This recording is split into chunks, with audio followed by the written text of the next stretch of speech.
Au fil des ans, j'ai essayé de nombreuses cartes mères différentes, mais seules quelques-unes ont pu résister à l'épreuve du temps. Cela rend la recherche de la bonne carte difficile pour ceux qui ne savent pas ce qu'ils recherchent. C'est pourquoi j'ai décidé de faire toutes les recherches nécessaires et de dresser cette liste des 5 meilleures cartes mères du marché.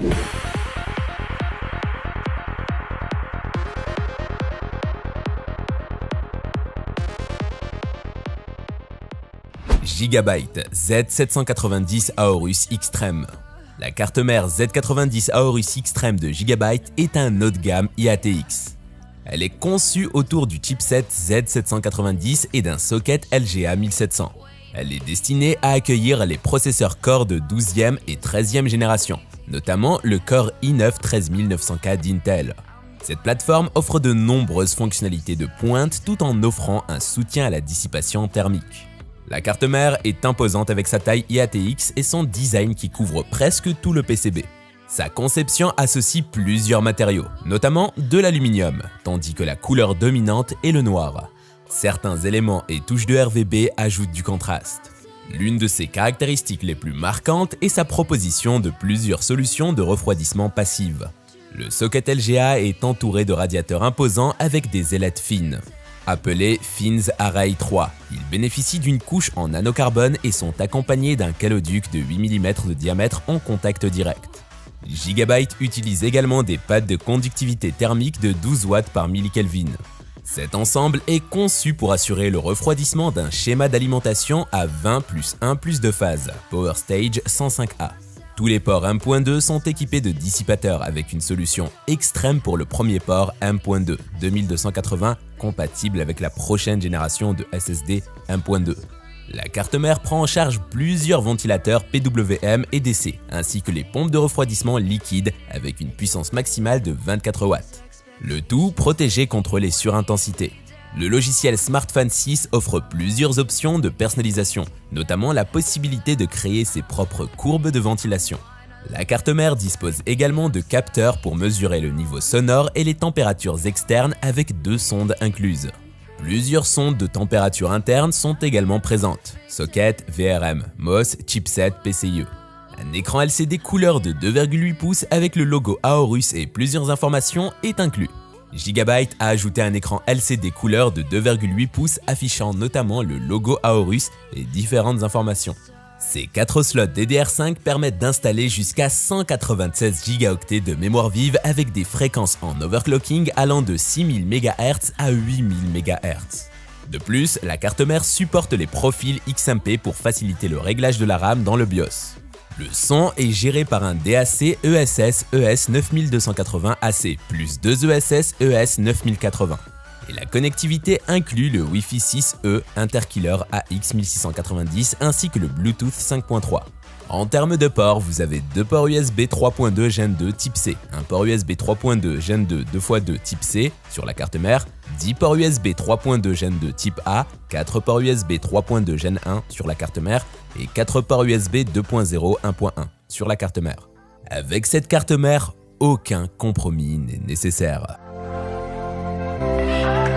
Asus ROG Strix X670E e-gaming. Aujourd'hui, nous testons notre première carte mère sur le nouveau socket AMD AM5. Ce dernier accueille donc les nouveaux processeurs AMD Ryzen 7000 et pour l'occasion, nous allons utiliser ici un CPU AMD Ryzen 7950 X3D, le dernier né des CPU d'AMD avec la technologie 3D V-Cache. En ce qui concerne la carte mère, il s'agit de l'Asus ROG Crosshair X670E Hero, une carte haut de gamme positionnée juste en dessous de la Crosshair Extreme. Au format ATX, nous sommes donc sur une nouvelle génération de cartes mères AMD au socket AM5 dédié à prendre en charge les processeurs AMD Ryzen 7000 sur l'architecture Zen 4. Cette carte mère introduit la mémoire DDR5 pour les CPU AMD avec la nouvelle technologie Expo pour les profils mémoire. D'ailleurs, avec 4 emplacements, cette carte peut gérer jusqu'à 192 Go avec une fréquence maximale de DDR5 6400+, overclock. De plus, nous avons également le PCIe 5.0, à la fois pour les slots PCIe et les slots SSD 1.2. Pour les SSD 1.2 de cette Hero, nous retrouvons 2 emplacements 1.2 2280 en PCIe 5.0, 2 autres en PCIe 4.0 et un dernier compatible 1.2 2210 en PCIe 4.0. Notez qu'en bundle, nous trouvons même une carte externe ROG PCIe 5.0 1.2 card, permettant d'installer un dernier SSD en PCIe 5.0. Cependant, si cette carte est installée, nous passerons en PCIe x8 et x8, avec une carte graphique par exemple, et nous ne serons donc pas en PCIe x16. En parlant des slots PCIe, les 2x16 sont en PCIe 5.0. En résumé, sur le papier, cet héros a largement de quoi supporter le R9 7950X qui est un CPU 16 cœurs 32 threads avec un TDP de 170 watts. Les cartes mères Asus sur ce nouveau chipset prennent donc en charge la mémoire DDR5. Comme vous le savez, du côté d'Intel, nous avons le X1P, mais maintenant nous avons aussi l'Expo chez AMD. Mais en plus de cette nouvelle norme qui assure un overclocking précis prenant en compte les spécificités techniques liées à l'architecture CPU AMD Zen 4 de cette nouvelle génération, la plupart des kits disposent de plusieurs profils Expo, chacun étant encore paramétrable plus finement via le BIOS. Pour faire votre achat sans se ruiner, je vous ai mis les liens d'achat direct dans la description. Gigabyte Z690 Aorus Elite. La référence Z690 Aorus Elite AX DDR4 est intéressante car elle est l'une des premières à confirmer la prise en charge de la mémoire DDR4 par la plateforme Z690. La fuite propose un aperçu de l'arrière de la boîte d'emballage offrant un aperçu de quelques données techniques. La Z690 Aorus Elite AX DDR4 se positionnera comme une option haut de gamme tout en ciblant le marché grand public. À première vue, nous pouvons voir une prise LGA 1700, ce qui est rassurant. Un design d'alimentation V-Core à 16 phases, VCC-DT à 1 phase et VCC-AUX à 2 phases. Les étages d'alimentation offrent une puissance de 70 A. Le socket est entouré de 2 radiateurs en aluminium et tous les ports arrière sont protégés par un carter. La carte est équipée de 4 emplacements 1.2 PCIe, chacun doté d'un dissipateur thermique. Un seul emplacement PCIe 5.0 x 16 semble être présent, avec un connecteur renforcé pour accueillir une carte graphique imposante. Nous pouvons également apercevoir 2 autres emplacements PCIe 4.0. En ce qui concerne la mémoire vive, il y a 4 connecteurs DDR4, dont 2 sont renforcés. Le chipset Z690 est refroidi par un simple dissipateur thermique. Il n'y a donc pas de ventilateur à ce niveau. En plus de cela, la carte offre 6 ports SATA 3, du Wi-Fi 6 RGB Fusion, 10 ports USB, des sorties vidéo HDMI DisplayPort et un seul port RJ45. Asus ROG Strix X570 eGaming ATX. La nouvelle révision de la ROG Strix X570 eGaming Wi-Fi sans le ventilateur sur le chipset maintient des températures maîtrisées grâce à des optimisations poussées. Contrairement à certains fabricants qui ont choisi de renommer le chipset en X570S, Asus présente ses dernières cartes mères comme des révisions, évitant ainsi toute confusion. La X570E Gaming Wi-Fi 2 est actuellement disponible à environ 360 €, soit le même prix depuis sa sortie en septembre dernier. Cependant, comparé à ses concurrents directs dont le prix a diminué au cours de l'année, ce prix semble être un peu élevé. Néanmoins, la X570E offre une fonctionnalité intéressante pour les overclockers.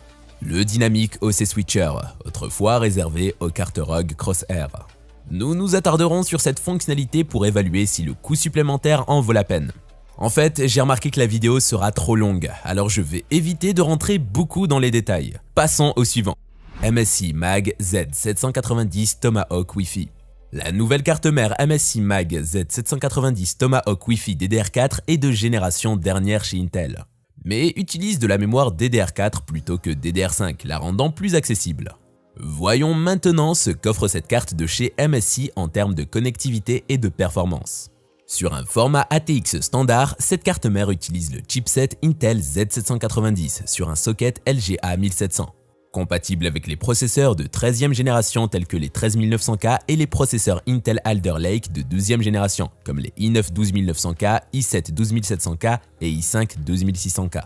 Comme les générations précédentes, cette carte mère peut gérer jusqu'à 128 Go de mémoire DDR4. Pour la fréquence maximale, elle prend en charge jusqu'à DDR4 5333 avec un module installé et descend à 4000 MHz avec 4 modules. En ce qui concerne la connectivité, l'arrière de la carte dispose d'un port Ethernet 2,5 Gigabits et du Wi-Fi 6E ainsi qu'un port USB 3.2 Gen 2x2 type C, offrant un débit de 20 Gigabits par seconde. Il y a aussi 2 boutons pratiques, Clear CMOS et Flash BIOS. La carte Tomahawk est équipée d'un slot PCIe x16 en Gen 5, PCIe 5.0, offrant une bande passante de 128 gigabits par seconde, ainsi que de deux autres slots PCIe, un en PCIe x1 et l'autre en x16 avec PCIe 4.0. Pour les SSD au format 1.2, il y a 4 emplacements, tout en PCIe 4.0 x4 sans support Gen 5.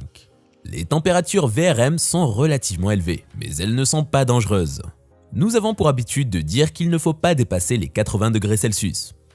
En réalité, à l'aide d'une caméra thermique et de H-Winfo, nous constatons des températures de 81 et 81,9 degrés Celsius.